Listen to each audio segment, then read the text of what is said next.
Salam əziz ikincilər və valideynlər, sizləri kanalımda xoş gördük. Bugün 2-ci sinif Azərbaycan dili 2-ci hissə səhifə 58, 59 və 60-da olan tapşırıqları həll edəcəyik. Tapşırıqlara keçməmişdən öncə kanalıma abunə olmağı və bəyənməyi unutmayın. Gəlin başlayaq. Fəsil 1. Qədimdə informasiya. Çalışma B. Bizi əhatə edən varlıqlar haqqında məlumatları necə əldə edirik? Şəkillərə baxın və bu haqda danışın. Gördüyümüz kimi bizə 5 şəkil verilmişdir. Gəlin biz bunları bir-bir görək hansı məlumatlar əldə edilmişdir. Birinci şəkildə gördüyümüz kimi qız gülü iyləyir. Burada o burnu vasitəsilə qoxu informasiyası qəbul edir. İkinci şəkildə uşaq musiqiyə qulaq asır, qulaq vasitəsilə səs informasiyası qəbul edir. Üçüncü şəkildə uşaq gözü ilə gülə baxır, o vizual informasiya qəbul edir.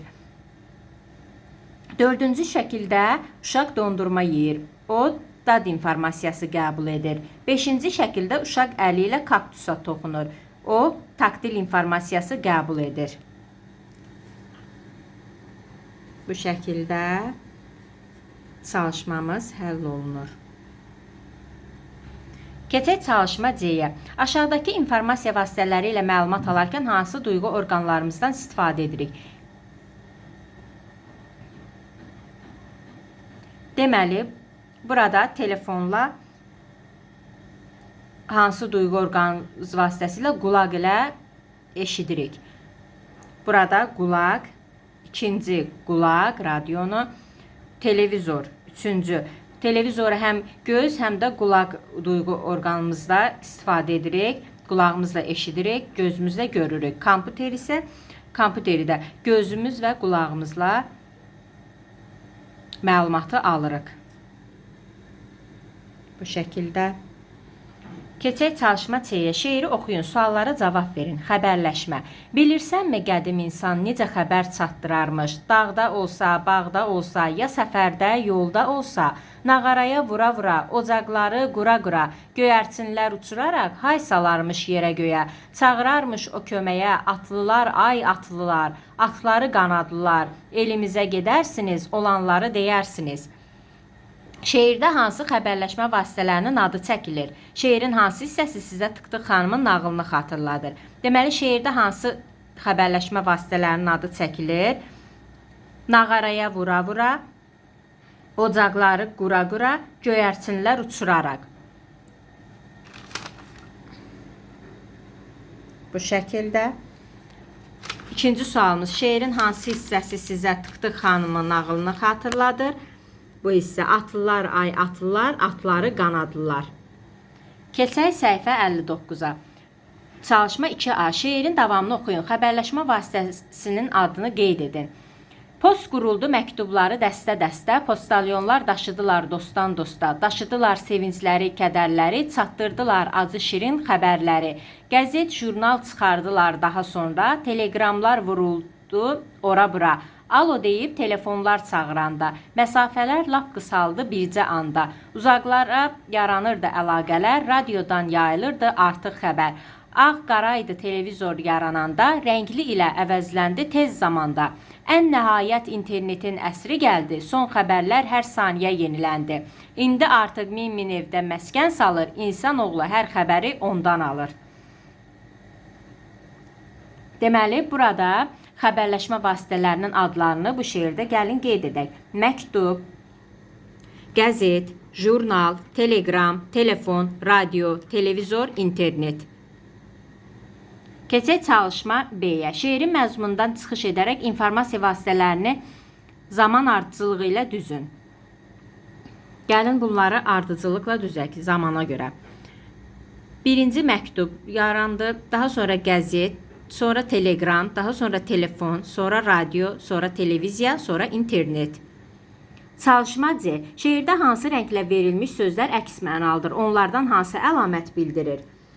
Deməli, əks mənalı sözlər sevinç, kədər. Sevinç, kədər sözü ad bildirir. Acı, şirin isə əlamət bildirir.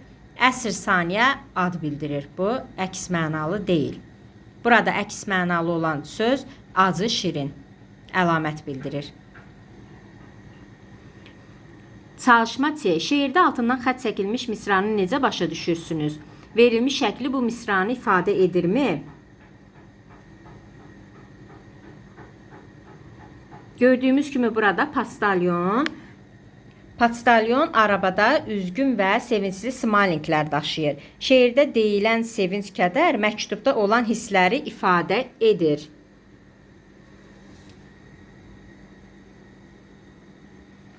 Çalışma D. Aşağıdakı misraları izah edin. Alo deyib telefonlar çağıranda məsafələr lap qısaldı bircə anda.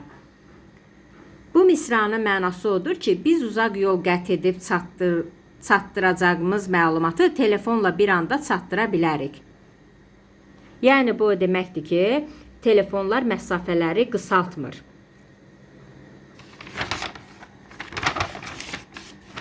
Keçək çalışma 60-a. Çalışma E. Acı şirin sözləri varlığın hansı əlamətini bildirir? Formasını, rəngini, dadını, ölçüsünü. Burada acı şirin sözləri varlığın dadını bildirir. Bəs çatdırdılar acı şirin xəbərləri misrasında bu sözləri necə izah etmək olar? Burada çatdırdılar acı şirin xəbərləri isə burada acı şirin hissləri bildirir. Bu şəkildə çalışma E. Keçək çalışma. Burada faydalı məsləhət var. Sözün bir neçə mənası ola bilər. Onun mənasını izah etmək üçün işləndiyi cümləyə diqqət yetirmək lazımdır. Böyük. Onlar böyük evdə yaşayırlar. İskəndər böyük sərkərdə idi. Burada böyük sözü iri yekən mənasında işlənir. Burada isə tanınmış məşhur mənasında işlənir. Gəlin keçək çalışma Ə-yə. Cümlələri oxuyun. Baş sözünün yerinə görə mənasını izah edin. 1. Dağın başında qar var idi. Burada dağın başında sözü dağın başında sözü zirvəsində mənasını izah edir. 2. Kolların arasından tülkünün başı göründü. Burada tülkünün başı, yəni heyvanın başı mənasında işlədilmişdir. 3. Baş həkim xəstəyə yaxınlaşdı.